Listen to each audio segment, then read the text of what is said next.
Would you buy a house that somebody was murdered in? Check this episode out. Hello, everyone. This is Rob Golfi with REMAX, the Golfi Team. Welcome to the Golfi Real Estate Show Niagara edition with host Stephanie Vivier. Hey, Rob. How are you? Good, thanks. So this is amazing. You know, it's a new voice, a nice, bright and sunshiny female voice on the radio. I love it. It's good. Not to say I didn't like Tim, but, you know, it's nice to talk to you, too. So we love it's Tim, good. and I know he's enjoying his retirement, right? Oh, I bet he is. Yeah. We had a little send off for him this week. It was just, great to see him again, rocking and rolling and on all smiles. Are you all smiles this week when it comes to your real estate life? What's going on this week? So there's a lot of things happening, but I just want to talk about, we had our awards night. That's with REMAX Escarpment, REMAX Niagara. It's owned by the same company now. And so we had that, and based on all our last year's findings and everything like that, and so it was exciting. It was great. I love my colleagues are fantastic. All the realtors, they're very supportive. They're very supportive of the success I've had, and that's very much appreciated. We work very hard trying to keep a really good reputation out there, even though with realtors, there's a lot of jealousy that happens out there. And I get it. I'd be the same way.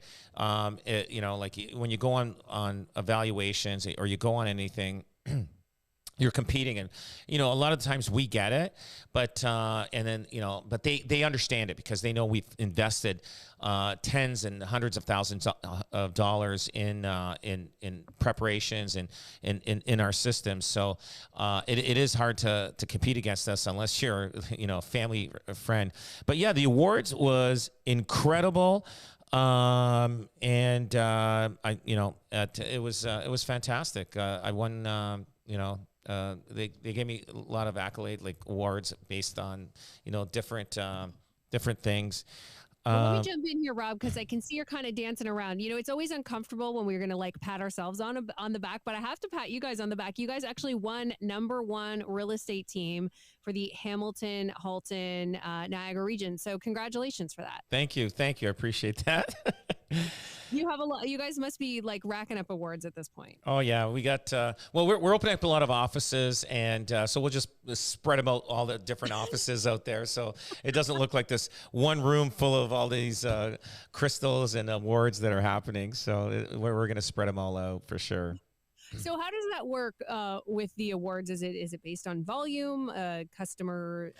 Amounts of customers? How do they figure that out? It's based on volume, based on volume of business, based on earnings, based on transactions. It's everything, and it's exciting. I know that tells me that my team is working hard. It tells me our clients appreciate and they call us to sell or buy houses through us. So it's amazing. Yeah. I want to go back to that jealousy point for a second, Rob. It's interesting. I kind of try to be very self-aware. And when I notice a feeling of jealousy coming up, often it's, something maybe I didn't do, right? I'm sort of projecting it onto someone else, but I can kind of go, well, if I really wanted that, I could work harder. I could do something different, right? It's one of those emotions that, sometimes we're masking because we didn't, work hard enough.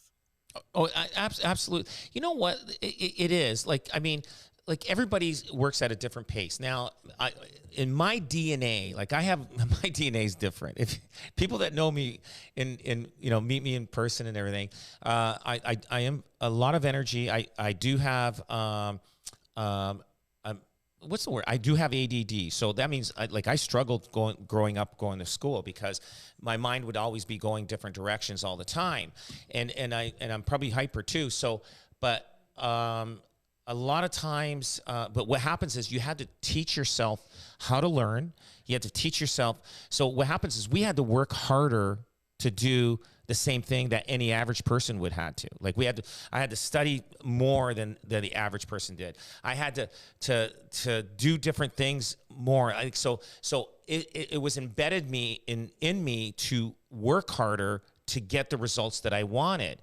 And so the average person you know, it was just a normal thing. But what happened is, because of that, of me working harder, it actually helped me become even more, what's the word to say, is aggressive, or not aggressive, but it enhanced my work ethic. So so the average person, if they want to work harder, they work harder. But me, I had to work to get to the average person. I had to work twice as hard. But what happened was I trained myself to work 4 or 5 times as harder. It just happened that way, and that's why when you know. I do well what I do. I'm always wanting to better the business. We're hiring a full-time person to deal with our client care. So when somebody buys or sells a house through us, we have an actual person that is going to be in touch with them to make sure that everything's taken care of. Hey, when they move in, is the stove working? Is there any issues? We're going to have basically a full client care that, to make sure things are easy when people move, because moving is very stressful. So that is the one thing that we're going to add to our systems that we have in place, and that makes it tougher. Like, it makes it tougher for the average agent to do it. But I mean, I didn't just get to this level overnight. It took years of growing, and anybody can do this, But because of the business that we do, we have the resources to implement new things and have them.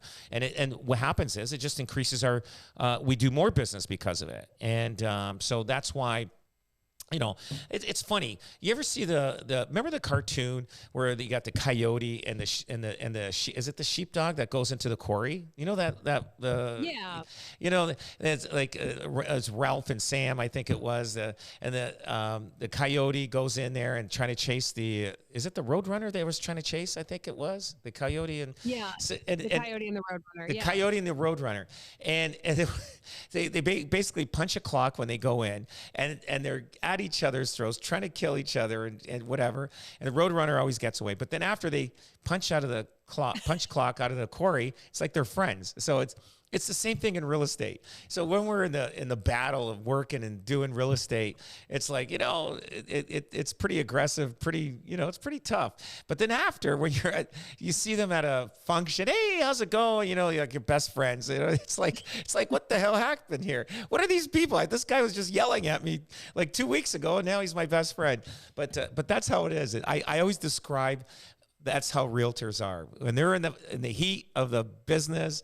They're, excuse me, my throat's a little scratchy, but when they're in the heat of the business, it's a tough fight. But then after all said and done, everything's all good. So that is a really good scenario to describe how realtors are when it comes to dealing with them. But it's a tough battle to deal with some realtors out there. Well, it sounds like you found the perfect industry for you. And thanks for sharing that, Rob. That's really hopeful for, parents, if they've got kids who are learning differently right now, or kids who are learning differently, that there's a path to become very successful as you have, and that, you've really used the unique way that your brain works to your advantage. And certainly there's so many different moving parts in real estate. I know, I understand why it catches your attention.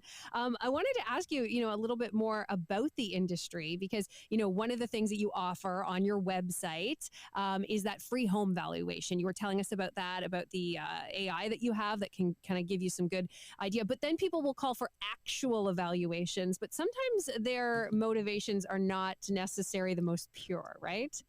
Happens all the time. So we get called in to do a home evaluation, and we sit there, we do the whole presentation, we go through everything, and we don't know if we're competing against other agents. Sometimes I'll ask, or we don't know if they have a family or friend that's a realtor. So it happens to us where they call us in for information about the market, about the pricing, about the marketing and everything, and then we find out later their uncle or their brother-in-law or sister-in-law or cousin is or a friend is a realtor, and they go with them. So it's frustrating because obviously they didn't trust their friend or family, and they use us for knowledge. And it's kind of like it, but people don't understand. You're getting knowledge a little bit of knowledge of what's going on. But the biggest aspect of it is what's in my head and how to deal with the marketing and how to deal with people looking at your house and how to deal with negotiations. They are forgetting that. Now, I get it. You want to use your family friend. Hey, if you don't trust them to give you a full analysis on their own, then why are you calling somebody outside of that? Obviously, and you're dealing with the biggest asset that you have, the biggest investment you have. So you're basically saying, hey, Rob, come over here, and I'll tell them this is the best time to list the house at this day or this month, or wait to this day. And they use that, but they don't see, but they're forgetting that, okay, I gave them that little piece while I was there, but they're forgetting all the other stuff that goes all behind the scenes that what we do. But now, if you have a family or friend that's a realtor, and you're calling another realtor like myself to give you an opinion, you're getting only a little bit of what we're offering there at the table. And I'll tell you, it could cost you tens of thousands of dollars by hiring the wrong person. Now, if you already feel a person obviously feels doesn't not trust, but doesn't feel comfortable putting their house up for sale with their friend or family, why do it? Why say, hey, listen, you're new, I get it, but I really need this is the biggest investment of my life. I need to get the most dollars I can, and you're going to chance it on somebody to put your house up for sale and sell it. Meanwhile, you're calling me to get some information, but that's the easy part. That's just some knowledge there I'm giving you. I'm not giving you everything. So that happens to us a lot. We get called out, and before we walk in the door, we don't know this, but before we walk in the door, we weren't getting that house as a listing for our team, and it's frustrating because if you don't trust your friend or family, why even use them? You know what I mean? Like, why even use them? And I get it. You don't want to have quarrels in the family. You don't want to have any upset family friend, but it's the way it goes. That's how this industry is. It's frustrating. I hear what you're saying here, Rob, is that, of course, the presentation and the number that you're going to come up with is a big part of selling a home, but the negotiation and the marketing is a whole other part of it. Absolutely. And this is a psychological type business. Like a lot of times when we're dealing with a seller and dealing with another agent and convincing them and talking to them and working the negotiations, like I know every scenario how to put a deal together. A lot of people don't know that. Like it's funny though, like when you're talking to new agents, they go, "Oh wow, I didn't know that. Oh wow, like those things." It comes with experience, and I have that experience. And anything new that comes at me, I know how to deal with it. I can deal with that because and I don't know if it's because like some people have it and some people don't. Like you know what I mean? Like to deal with things and problem solving fast. When I deal things really quick. Like if something's going on, I know the resolution. I know the right way to deal with that within like a second. I go and when people come to me on my team, say, Rob, we have this situation, that situation, this situation. And then I'll say, do this, and do that. And they go, wow, I didn't even think of that. But it comes to me quickly to problem solve. And that is the key factor. That's why you hire us, because I can problem solve fast. When you hire somebody that doesn't have that ability and can't problem solve, it will cost you money, and you got to be very careful on that because you're going to end up losing, and it happens to a lot of people. And then sometimes we get the call after, I should have used you guys. I made a mistake. It cost me this much money. And I said, well, you know what? Nothing you can do about it. You wanted to please somebody else.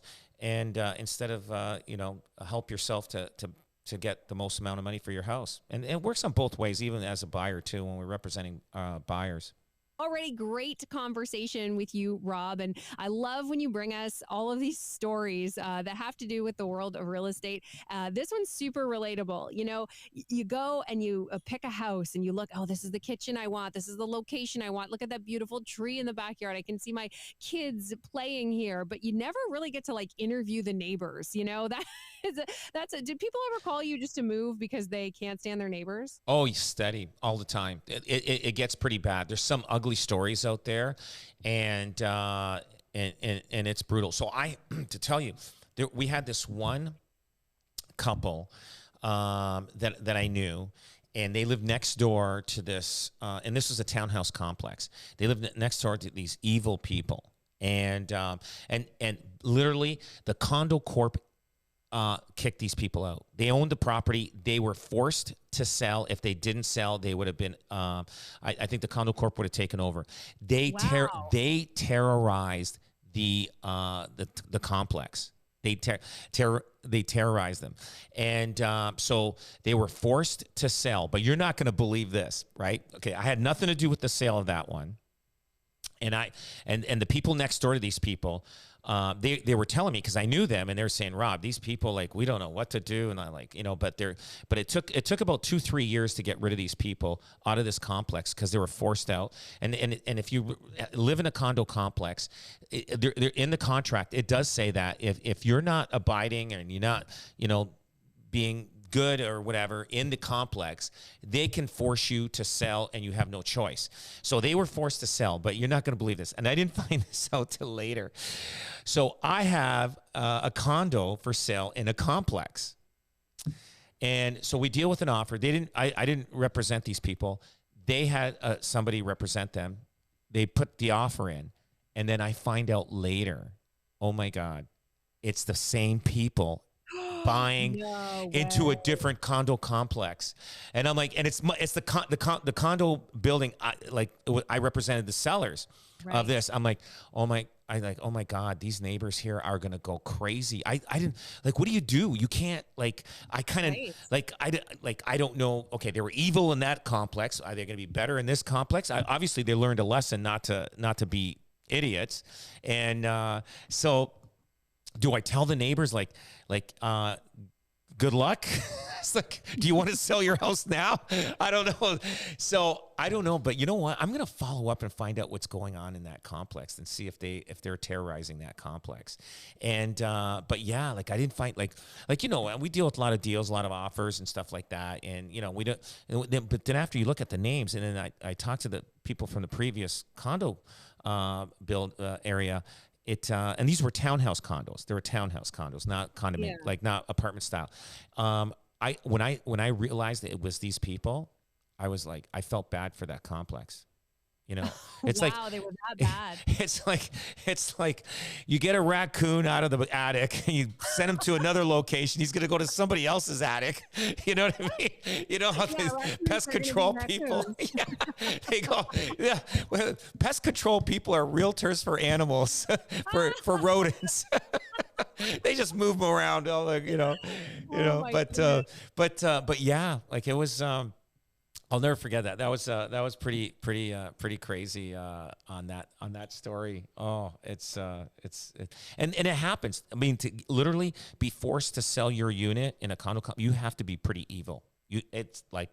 Oh yeah, I can't even believe that actually happened. That's got to be a one-off. Very rare happens, but they can do that, and they just terrorize the complex. It's just terrorize. Say, hey, sorry, you're moving. If you don't move, we're going to foreclose on you, and they will foreclose on them. So they had no choice. By law, they had to move. So yeah, that had to be going on for years and years and years. Oh yeah. I mean, we've all had bad neighbor stories, and different things, right? You're on one side of it and you really believe, you're the one in the right, and the other side, they really believe that they're the one in the right. I like this story you brought us from California. And this guy was parking his boat in the driveway, and people didn't like that very much. So he had his boat parked in the driveway for a long time, right? And years. And for some reason, all of a sudden, bylaw comes by and says, if you're going to have a boat, any motorized vehicle or whatever, if it's not being used, it should be behind a, I guess, 6-foot fence or whatever the bylaw fencing is. And he apparently was really upset. He's like, "You got to be kidding me, right?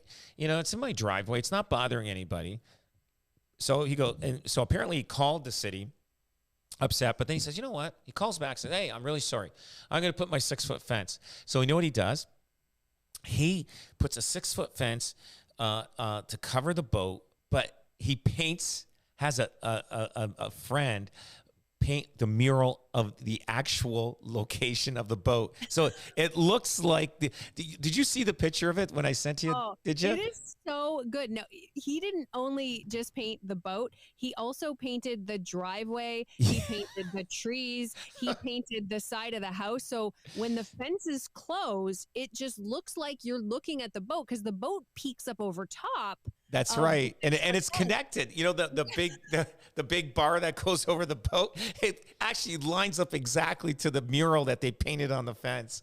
Oh, but yeah. So he and they can't do anything about that. I don't know. You know, because he's got a fence. And basically, he just said to whoever complained, "Screw you." You know. He basically just said, "Screw you. You're not going to win this battle." And it looks, you can't believe it. It does look like it's a real, like it's really there, the boat, even though you know, 70% of it's covered by a fence. And so that's how he combated. Now, we haven't seen anything like that. Now that hitting the newspapers or out there, people are going to start doing stuff like that. Like you can own a fence, and we haven't seen this, but what if you own a fence with a neighbor, but you own the fence, not the neighbor? You can paint that fence any color you want. He can't touch that. So it's always good to be the first, like in a subdivision. You put the fence up, put it on your property. You could do whatever you want. Now, if you don't like the neighbor, I mean, you can't step on his side to paint, but you can paint from a ladder overlooking and doing it. But you know what I mean? Like, it's tough. You got to get along with your neighbors, and sometimes it's difficult because people sometimes they want to be difficult. That's what they get their endorphin from. They like arguments. They like to challenge people. There's a lot of different people. God didn't make everybody perfect because he wanted excitement in the world, so he made some people be tough and mad and everything else, and so that's why we're all in the middle of a mix of all different sorts of people. But yeah, like neighbors do crazy things. They'll paint a wall so that the neighbor looks at it, because the homeowner doesn't see that wall at all, and they paint something on the wall, and the neighbor has to look at it, and they can't do anything about it. So you either decide, you either become friends with the neighbor and say, "Hey, listen, I'm sorry," and swallow your pride, or you move. And guess what? If that thing is like that, if they have something painted on the wall, nobody's going to buy the house because they're going to say, "Hey, your neighbor's got this thing on the wall. I don't want to look at that." And I remember in Grimsby years ago, something happened, and this guy painted his whole house. It was sided. He painted his house like this, I don't know, this ugly color, and just to upset everybody in that corner of his house. He was right in the corner, right on Main Street. And there was some kind of feud going on. I'm not sure who it was with, but he painted his house some ugly color that people would drive by and say, "Really? Like, what the heck is going on here? Like, why would somebody paint their house that color?" And he was just trying to make a point, say, "Hey, you know what?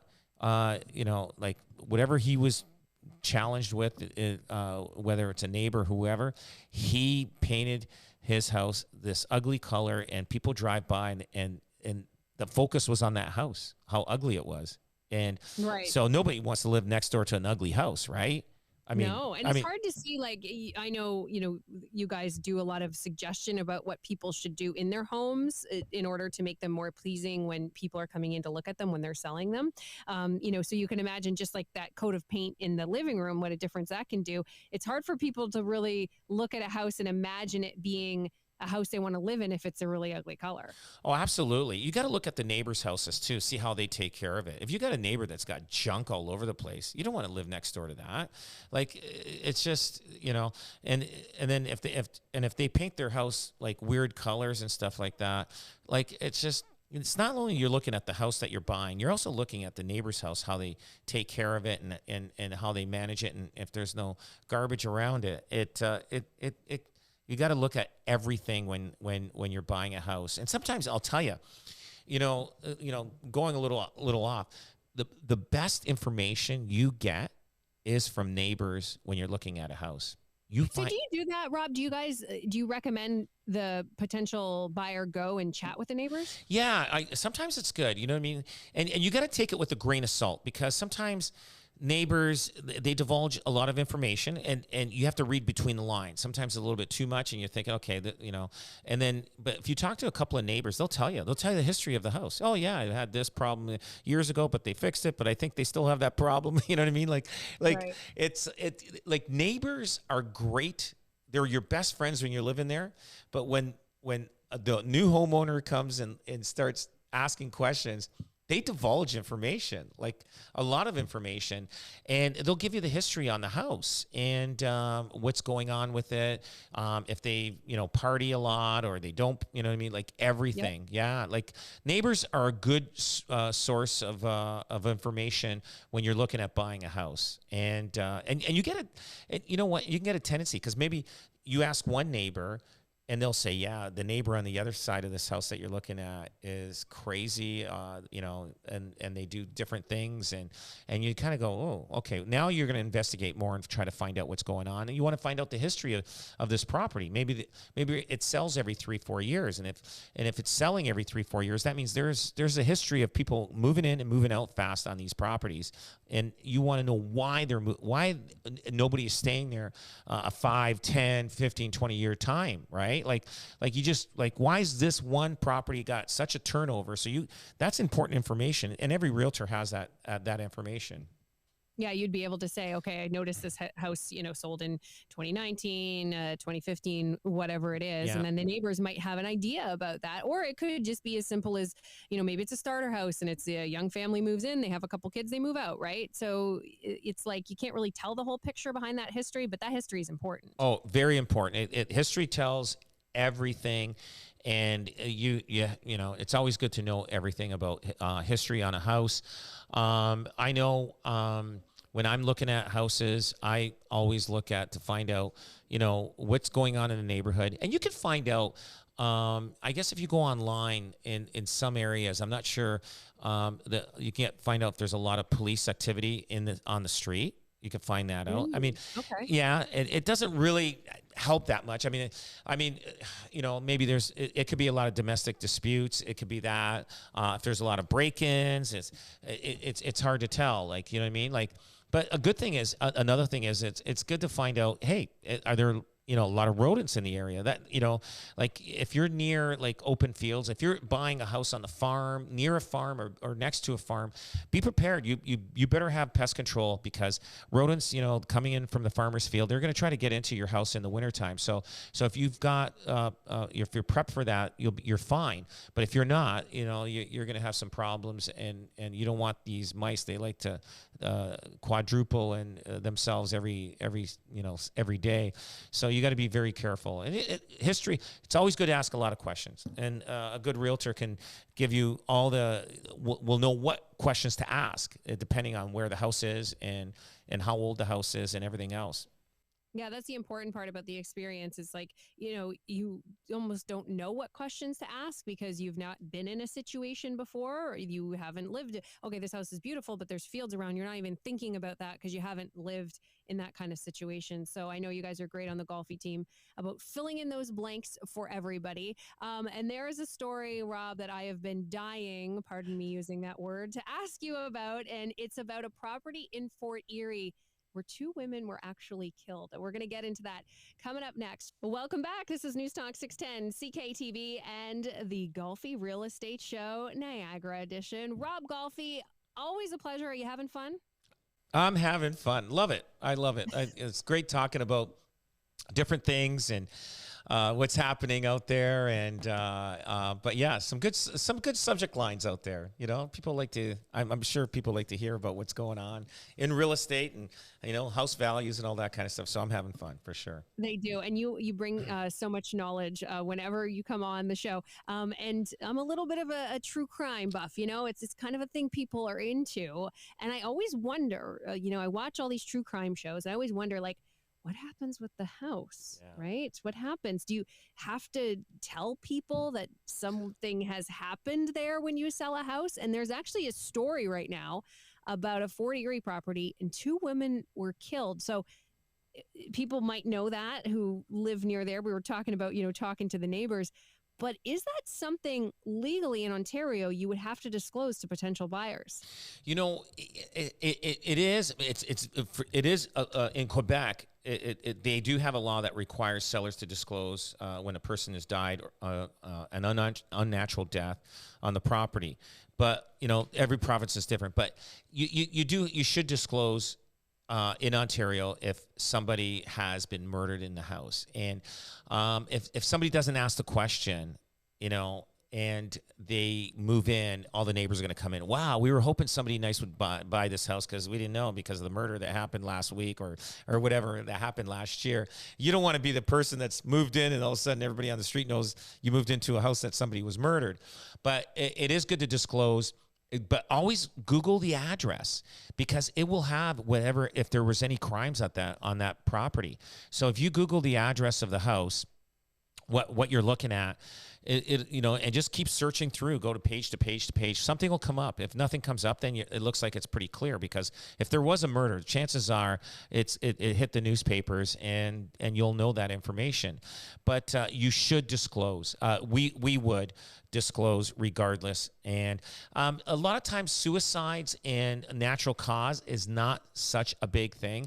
I mean, I did buy a house to renovate, and there was a suicide in the garage. Now, I did sell it. I did disclose that there was a suicide because I'm a realtor. I don't need to have any problems with anybody that's moving in. The people that bought it understood. We made sure they signed something indicating that they were informed that there was a suicide in the garage. But but the whole house was all newly renovated. It was all done, and it was gutted. So it wasn't an issue. Now, and I don't think it's an issue for a lot of people when it comes to that, but definitely a murder. Like, for instance, like I don't like to bring this back up, but I am the Bernardo house. Remember the one in where they it was at 57? I think 57. I'm trying to remember the address of the Bernardo house. And they, that house there, so the homeowner that owned the property was renting out to those people. And so there was a lot of bad things that happened in that house. Does the insurance company cover them? Because I think they tore that house down and built a new one. Somebody built it along the way. Now, I looked at the history to see the sales that happened over the years. There was money lost. Whoever owned that house as a landlord, that the owner of that house lost a lot of money. They ended up, because insurance do not cover that. Insurance companies cover. The only thing they cover is that, let's say if somebody passed away in a house and nobody knew about it and it took a week, they will cover the cleanup. They will cover the cleanup of the house, but they will not cover a sale of a house if there's a loss of a sale or if they have to tear down the house. They will not cover that. So you kind of won the negative lottery if that happens to you. You kind of it's just bad luck and you got to deal with it and it hopefully it doesn't happen to somebody that doesn't have too much money and it could bankrupt them totally. But yeah, would you move into a house that somebody was murdered in? Oh my gosh, this is such a tough question. I was going to ask the same thing of you, Rob. You beat me to it. I guess it would depend if it was a really good deal. Does that sound awful? And I would definitely go in with like sage, maybe Yeah. some different religious practitioners. I'm not going to be judgy. I'll get all of the religions together. I think, whoever, different pastors and priests to come bless the house and that sort of thing. Because is that a thing where you get a better deal because a crime has happened and people know that? I think you do. I think you do. Okay, so here, let's do this. A different type of murder. Okay, somebody was shot, killed one time, and that's it. So that was a murder. Or somebody was kidnapped, tortured, and murdered in the house. So I think those two different things are a big factor. I think somebody, like let's say a mob guy kills another mob guy in the house. I would have no problem with that. I'd be like, hey, a mob guy got murdered in this house. I'd be, like, hey, I feel like I got some kind of museum piece here. But it's kind of a story, right? Yeah, it's like, come to a barbecue and you tell the story. It is a story. You got, hey, John Gotti was murdered in this house. Right. I could. You're gonna have like Netflix crews coming in to do a documentary. Yeah. It's cool. And I charge admission for people to take a look at the room. But well, soon your mortgage is paid for. Yeah, that's it. That's it. But it just depends on how the murder happened, and I get it. Like it is a tough situation to think about. Hey, somebody was murdered in this house, but people have to understand, like if you live in a century home, there is a high probability that somebody died of natural causes in that home in the course of 100, 150 years. There had to be. Like it's just, right. You know what I mean? It's just, and if you live in there now, you wouldn't know what happened in 1900 in that house. You know what I mean? Like unless, the story passed along, but the stories always get, changed and dramatized more, but but yeah, like it's crazy. But look at Barry and Honey Sherman. They were like billionaires in Toronto. They were in the pharmaceutical business. Who knows? Nobody knows who killed them. But they were murdered in their pool house, like the indoor pool area, and they haven't found the culprit that did it. But I mean, when you're in the pharmaceutical business and you're a billionaire, chances are you've pissed off a lot of people out there. So who knows what's going on in the world of the billionaire pharmaceutical business? I'm sure there's something going on. And he was reportedly very litigious, and they ended up taking that house down a year after the murder. Exactly. And but they can do that because they had the money to do that. The family did. So and if the family has the money to do that, I mean, they're going to lose money on it. They're obviously, but they tear the house down, sell the lot, go on with their life, and there you go. So the new homeowner, the new buyer there will build a new house, and it won't be known as the house somebody was murdered in because that was basically demolished and taken out. It is the best way. That is the best way to build a new house and everything. But somebody has to take the loss. Somebody, and so the Sherman family, the kids, I'm sure they have to take the loss and go from there. But yeah, like it's we have people ask, has anybody passed away in this house, even if it's just unnatural causes? And we will ask, and if somebody has, sometimes people say, well, no, I don't want to be in a house that somebody's passed away. And but normally people don't ask that. I've had it, like out of the thousands and thousands of homes that we've sold, I can probably count on one hand how many people have asked if anybody have passed away. Now murders, I haven't sold a house that somebody was murdered in yet. That you know of. Yeah, that I know of. Yeah, you're right. That I know of.